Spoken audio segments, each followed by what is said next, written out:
naryo ryari ijambo ry'Imana. This is also part of the gospel. Gukora ni ingenzi. It is good to work.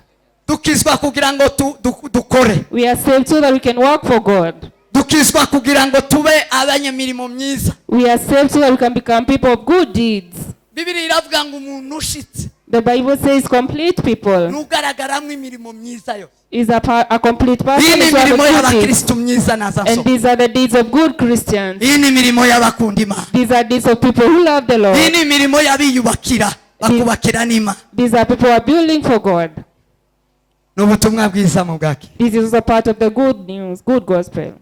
Usome Yohana 14 umurongo wa 6. We read John chapter 14 verse 6.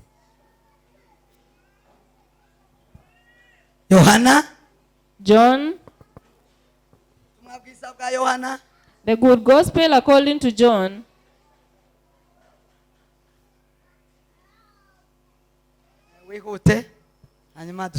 Yohana 14:6. Yesu aramubwira ati Nije nzira n'ukuri n'ubugingo. Ayiya nije nzira n'ukuri n'ubugingo. Ntawuja kwa data ntamujana. Ntawuja kwa data ntamujyanye. Amen. Amen. John 14 verse 6. Jesus said to him, I am the way and the truth and the life. No one comes to the Father but through me. Amen. Zakozwe n'intumwa 14:12. Acts chapter 4 verse 12. Yego.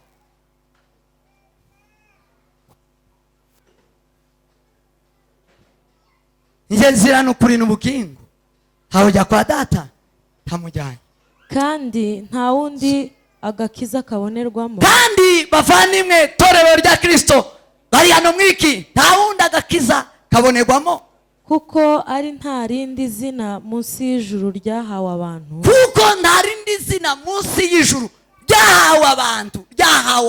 Nta rindi zina pendo ryahawe abantu munsi y'ijuru. Dukwiriye gukirizwamo. Amen. Dukwiriye gukirizwamo. Says that Acts 4:12, and there is salvation in no one else. Hallelujah. For there is no other name under heaven that has been given among men by which we must be saved. Amen. Amen. Nakiri ijambo ry'Imana. May we receive the word of God. Muri komera mashi. Clap for the word of God. Amen. Sema amen. Amen.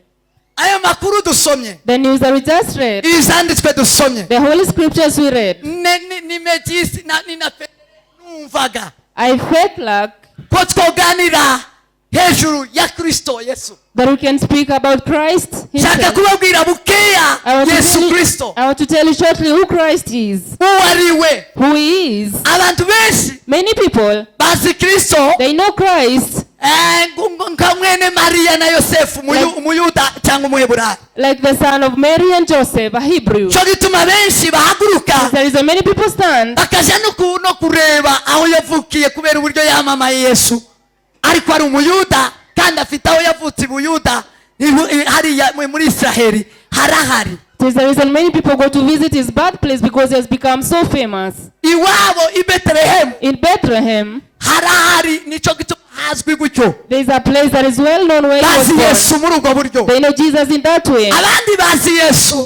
In others know Jesus. Wabambwe. Who was crucified. Agafa kazuka. He died and resurrected. Warabaye cyane. And they were so. Yesu yarabaye cyane. Jesus was tortured a lot. Yarabaye mu rwego rw'indenga kamere. He was tortured more than the body can sustain. Amukoreye ubugome butemerewe gukorerwa kiremwa muntu. Because the torture was above what is supposed to be done on a normal human being. Yakorewe ubugome burenze. His torture was above what can be sustained. Semewe no mategeko y'isi kwagomba gukorerwa izo yakorewe. It is not allowed in the laws of the world. Kugeza nanone ntawokorerwa ibyo Yesu Kristo yakorewe akiri mwisi yaba. Up until today, no one can be tortured as Jesus was. There is no government. There is no government at all. There is no leader who can do such a thing as was done to Jesus. That is the last thing they know. But I want to tell you, Jesus, In the way he is special than people know. ndashaka kubabwira Kristo I want to tell you Christ, uburyo yivuze bitari by'abantu the way he said himself and not what people knew about him. igeze baramuyobewe cyane kenshi People did not understand who he really was. togeye yakazabaza ngo se baza banyita nde hano It is hantu the reason he asked his disciples, who do people kubera say uburyo I am? yabonaga batagira batamwumva Because he could see people do not know him.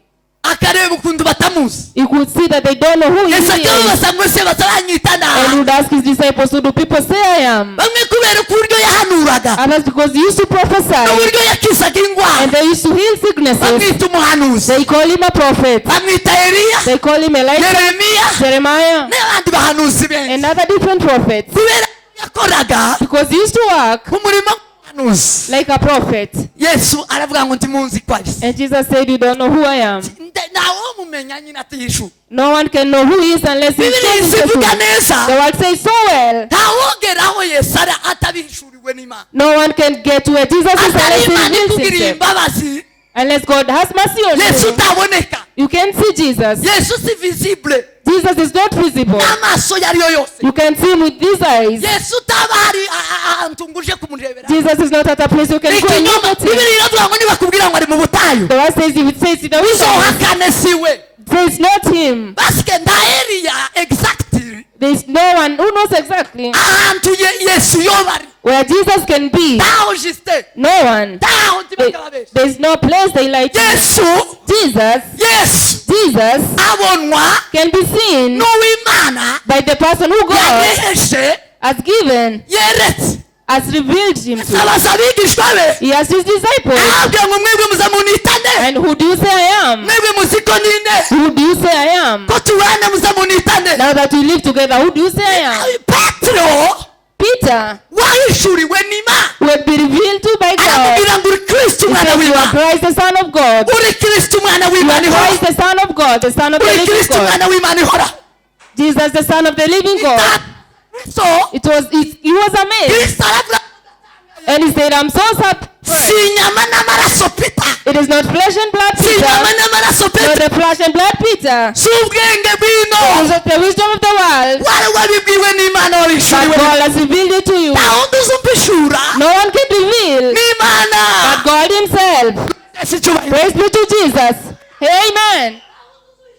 No one else can reveal God. nta wundi uzuhishura No one can reveal nta wundi God. uzuhishura No one Kristo. can reveal Christ. uzuhishura kristo Who can reveal Christ? n'umwe gusa Just one person. n'imana data God our Father. kubera ko ari wowe wamutanze Because he gave him. bibiri zivuga ngo ni ukuri The word says truly. ni wowe wamutanze He gave him. kubera urukundo yakunze abari mu isi Because of the love for the world. zatumye itanga umwana wayo He w'ikinege gave his only son. kugira ngo umwizere wese So atarimuke that whoever believes in him will not ahubwo ahabwe perish, ubugingo buhoraho but live eternally. nta wundi wamenyesha yuko ari umwana we No one can reveal but his Father. n'imana yonyine But God himself. yesu avuka When Jesus was born, ijuru ryaratibutse riraririmba rimenyesha isi the heaven came down and sang and said it riravuga ngo over the world nguyu mwana that this is the Son. sema amen Amen. sema amen Amen. iravuga ngo icyubahiro kibi cyo mu He ijuru said, glory belongs to no mu heaven, isi amahoro aganze and on earth let peace reign. tubuze udasanzwe Because it was not a normal man. amanutse udasanzwe It was not a normal haje person. udasanzwe kinyana A special person has been born. haleluya Amen. haje udasanzwe amahoro naganze May the peace reign in the world. abamwakira bagira amahoro Whoever receives him will have peace. isi nimwakira igira amahoro The world when receives him, they have peace. itorero rya kristo nimwakire mwakira amahoro Church of Christ receive the peace nimwakire yesu of kristo God. mwakira May amahoro receive Christ and have ayo peace. ni amakuru yatanzwe Those n'imana are ubwayo that was news given by God himself. iryo ni itangazo ryatanzwe n'imana It ubwayo was an announcement made by God ngo himself. buce yesu And then Jesus, agera kuri yorodani he came to Jordan. ageze kuri When yorodani he came to Jordan, yohana amufasha agiye kumubatiza and John was about to baptize him. agiye kumubatiza He was about to baptize him. bagira ngo amubatize amwikishe mu mazi And then to put him in the water. ngo marayika ijuru ryohereza And then ryohereza intumwa and the heaven sent an ryohereza angel. umwuka wera The Holy Spirit came down. arazahagarara ku gitugu cye And on the shoulder of Jesus. imana itanga itangazo And Jesus made an iravuga ngo announcement. nguyu mwana wanjye And said, nkunda this is my son I love. kandi nkamwishimira And I rejoice in him. Amen. nguyu mwana wanjye This is my nkunda beloved son. ayiwebele sara Amen. Amen. uyu mwana wanje nkunda This is my beloved kandi son, nkamwishimira. and I rejoice in him. Wewe wanze Kristo uzoja. When you reject Jesus, where will you go? Wewe wanze Kristo uzoja. Sema amen. Amen. nta wundi duhishura Kristo No one can reveal Christ ni Imana we, but God himself. ni Imana we, God only. ni Imana we, God alone. ni Imana we. God only. abigishijwe n'Imana, Who have been taught of God, bana abigishijwe n'Abagamaliye. not those who have been taught by Gamaliel. Gamaliel yari umuprofesa, Gamaliel was a yari prophet. professeur ordinaire, He was a professor. yari professeur extra, He was a yari professor. professeur He w'ubwenge, was a wise yari professor. umusafa, He was a wise yari man. umugeni, He was an yari engineer. akwiriye. And he, hallelujah, Abanyamulenge tawubamo, no one is among the tribes. tawubamo, No one is getting. No one. Hallelujah. Abanyakenya tawe, In the Kenyan community, no one. tawe. No one at all. ariko abigishijwe nawe boss, But who have been taught by God is. abenshi babaye abafarisayo. Many became Pharisees. Yesu arabatanga ati bamumenye. Jesus confused them and they did not know Yesu him. akawa confused, He confused them wakawa confused, and they became confused. hawakujua kweli, They did not know him. hawakumjua, They didn't know him. hawakumjua. They didn't know him. wabona umugabo ufite abana ariko utazi Kristo, You can find a whole man who karabyara doesn't know ariko atazi Christ. Kristo, They don't know Christ. kararera ariko atazi Kristo, With children but doesn't know karashaka ariko Christ. atazi Kristo, You atazi can find Kristo, such a man atazi Kristo. who don't know Christ. habe na Gamaliel Even Gamaliel, byaramucanze, he became confused. byaramuyobewe Yesu, He did not know Jesus. byaramuyobewe Yesu, He did not know him. byaramuyobewe abagabo b'ibihangane, Many people did not know Jesus. baramuyoberwa. They did not know him. nta kindi kizagihishura Yesu, No one reveals Jesus ni Imana Data. but God the Father. saba Imana iguhishurire Ask Kristo. God to reveal Christ to you. Haleluya. Hallelujah. kubwawe ntibishoboka, Well, it's not possible. uwa kabiri uza wihishurira abantu, Only him reveals people to Kristo people. ubwiwe.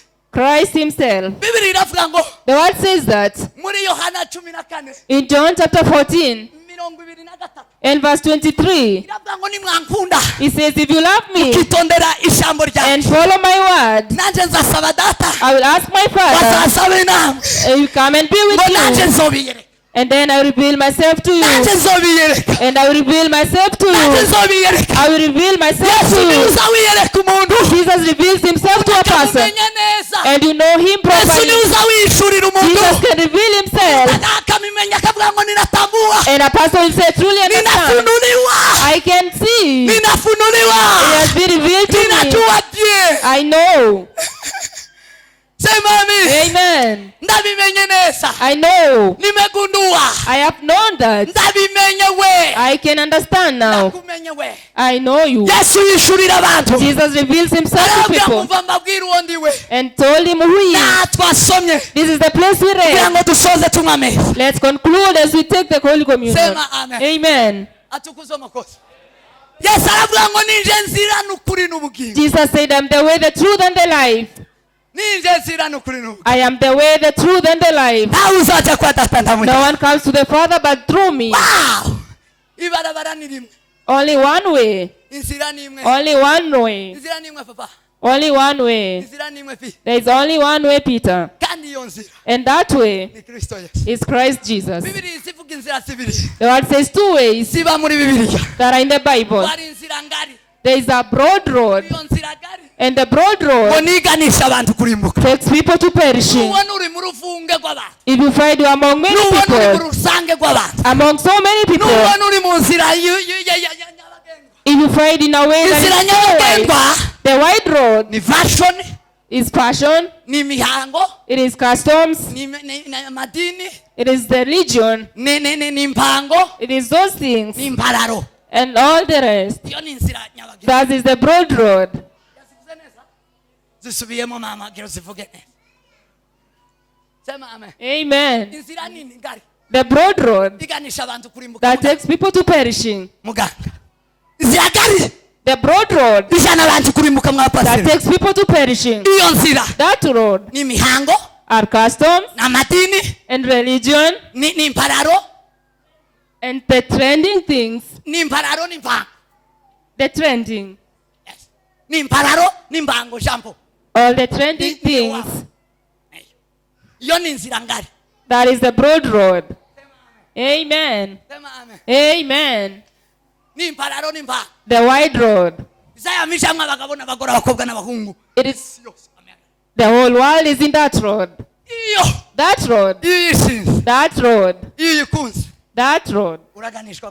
You are going to perish. And there's another second road. That road is for cleansing. It is the way of holiness.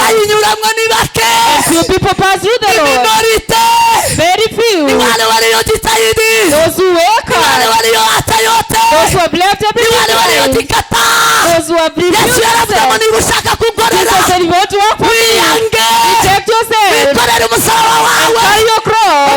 And then you follow me. Those who have taken their crosses. And they're following him. Those people. Those people. That is the way of life. It is the way to heaven. Amen. Hallelujah. It is called the way of holiness. Those who are dirty in their hearts will not pass with the road. Those who dirty hearts do not know the way. They don't know the way. Those who doubt in their hearts, they don't know the road. They don't know that road. They have not yet come. And they will never come. It is the way for the holy people.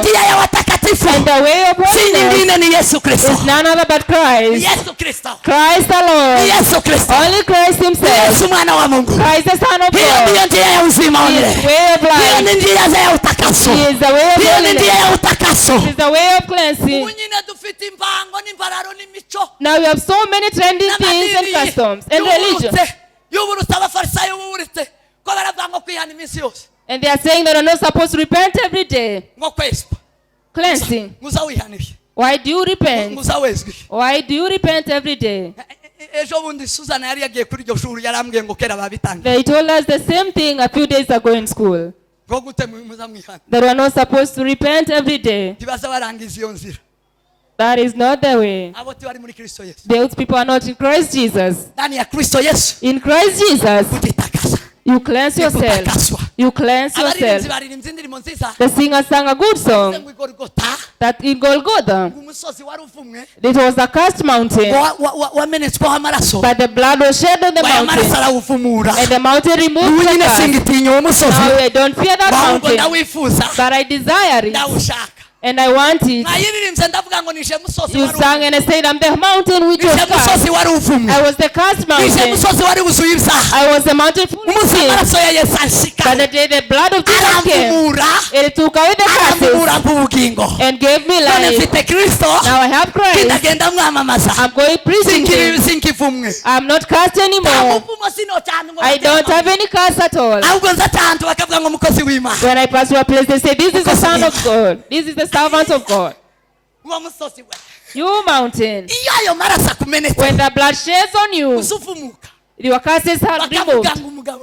And they say you are a good man. A good man. A good man was blessed. They don't put any curses on you. There is no curse at all. Amen. What does the blood do? It cleanses. But those trending issues, there are many. There are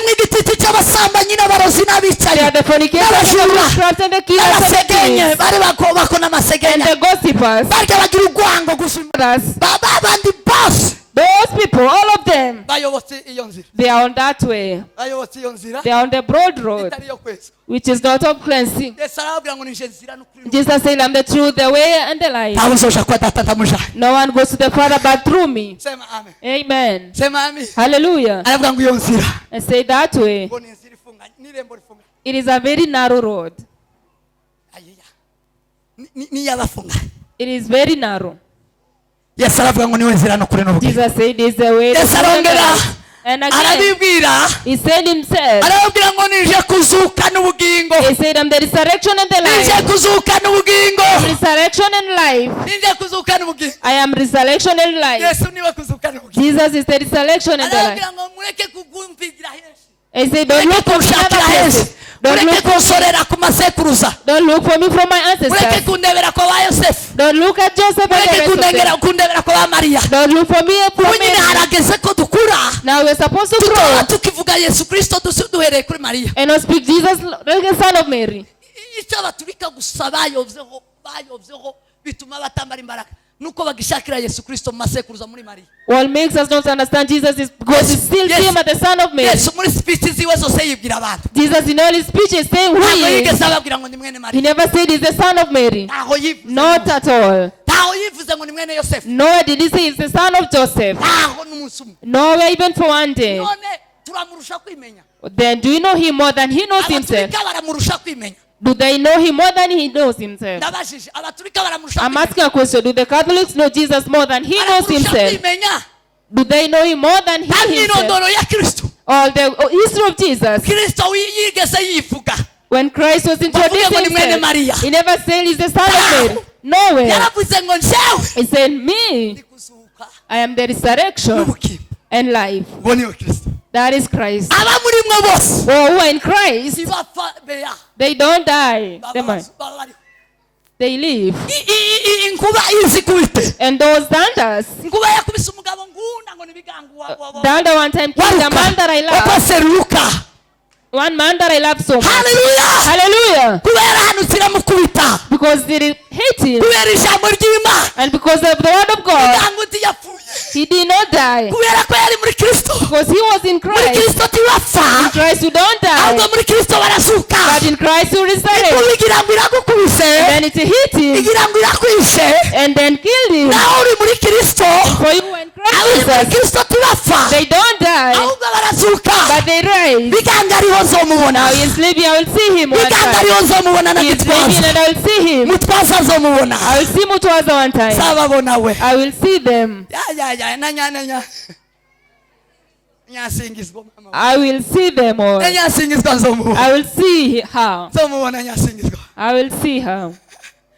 bwa mbere gutya nzoshikaho cya mwijuru gutya mbwa, The first time when I get to heaven, mbone Kristo wambambiye wankuye w'ibyaha, I will see Christ who died for me and took away all my curses. sinkivumye. I'm not cursed anymore. shime Yesu Kristo. I thank Jesus. bwa kabiri nzamubwira ngo nyereka bigango, And the second person will be Bigango. wakabambe nzomubwira mumenye neza, nzamubwira ngo ni bigango wakabambe wo kwita And I will tell him, so, waruka, sema amen. nongere mubwire ngo ni Mutwaza, and then I tell him to show me Mutwaza. hondo, nongere mubwire ngo nzanira nyasingizwa, And then that person will be Ukanda Nyasingizwa. baba presenta mbone kugubwa neza, ariko nzonezerwa. And then I will rejoice so much once I see them. Praise be to Jesus. Hallelujah. Amen. Hallelujah. Amen. Bea Sara. Mori de glory de venian so paridis kine glorious. Muve hasi kumwameza. Stand up, we take the Holy Communion. Makiri ijambo ry'Imana. And may you receive the word of God. Amen.